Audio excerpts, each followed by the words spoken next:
रूस से मुकाबले के लिए यूक्रेन को सैनिकों और हथियारों की बड़ी पैमाने पर जरूरत है। दुनिया के 33 से ज्यादा देशों की मदद मिलने के बाद भी यूक्रेन रूस के सामने जंग में कमजोर ही है।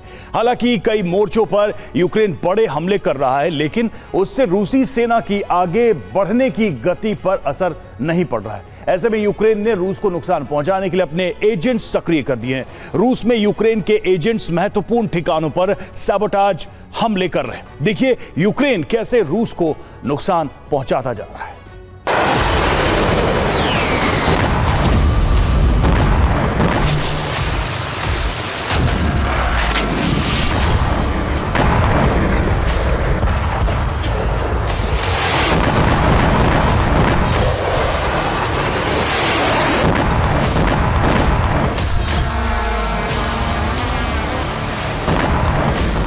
यूक्रेन का 27% भूभाग रूस के कब्जे में है और उससे आगे की जमीन को जीतने की जंग जारी है।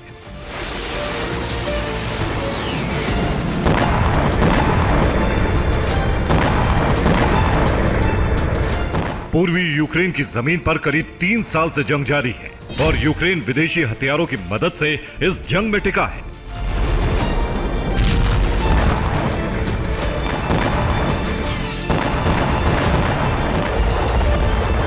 यूक्रेन ने अक्टूबर में ही रूस के हाथ कई मोर्चे गंवाए हैं। दूसरे महीनों की तुलना में अक्टूबर के महीने में रूस ने यूक्रेन की सबसे ज्यादा जमीन पर कब्जा किया है।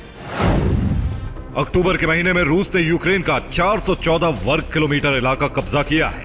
सिवेरोडोनेस्क, लिजिचांस्क, सेलिदोव और पोक्रोवस्क शहरों पर अक्टूबर में ही रूस ने कब्जा किया है। फिलहाल रूसी सेनाएं कुराखोव क्षेत्र की तरफ बढ़ रही हैं।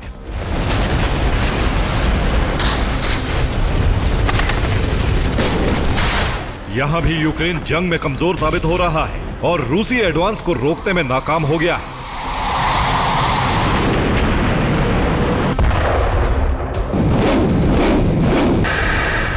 हालांकि यूक्रेनी ड्रोन फोर्सेस रूसी पोजीशंस पर हमले करके रफ्तार कम करने की कोशिश कर रही है, लेकिन रूस फिर भी युद्ध में मजबूत बना हुआ है।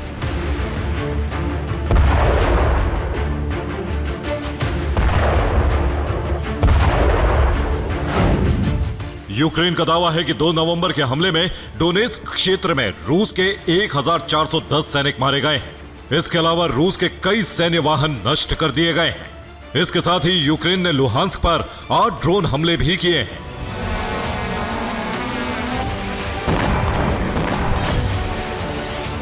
लेकिन अब यूक्रेन ने रूसी सेना की रफ्तार को घटाने के लिए बैटलफील्ड से पीछे की रणनीति पर अमल शुरू कर दिया है। यूक्रेन ने रूस के भीतर ऐसे महत्वपूर्ण ठिकानों को निशाना बनाना शुरू कर दिया है जो सेना के लिए लाइफलाइन है।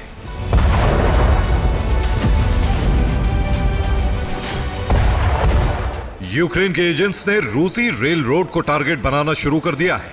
यूक्रेन के एजेंट्स ने कजान से मॉस्को के बीच रेलवे रिले कैबिनेट में आग लगा दी।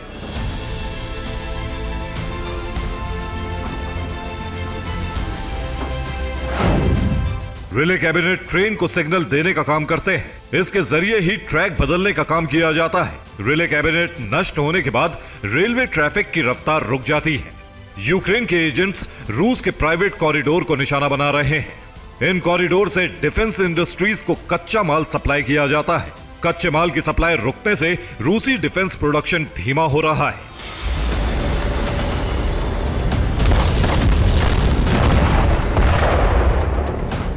इसी तरह से यूक्रेन रूसी सेना को मिलने वाले हथियारों के प्रोडक्शन को टारगेट कर रहा है ताकि मोर्चे पर रसद और हथियार पहुंचने में देरी हो और यूक्रेनी सेना को सांस लेने का समय मिल सके।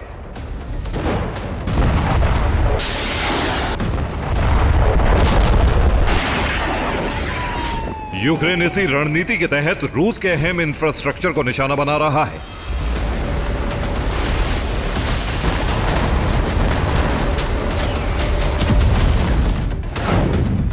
यूक्रेन के निशाने पर रूस के बिजली घर हैं।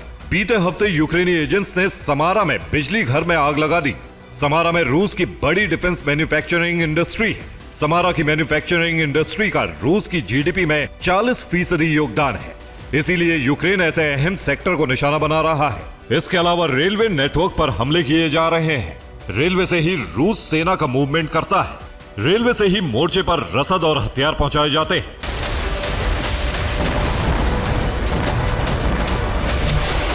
मैदान में जंग जीतने के लिए संघर्ष कर रहे यूक्रेन ने इसीलिए मैदान के पीछे सैबोटाज रणनीति अपनाई है। Bureau report, TV9 Bharatvarsh.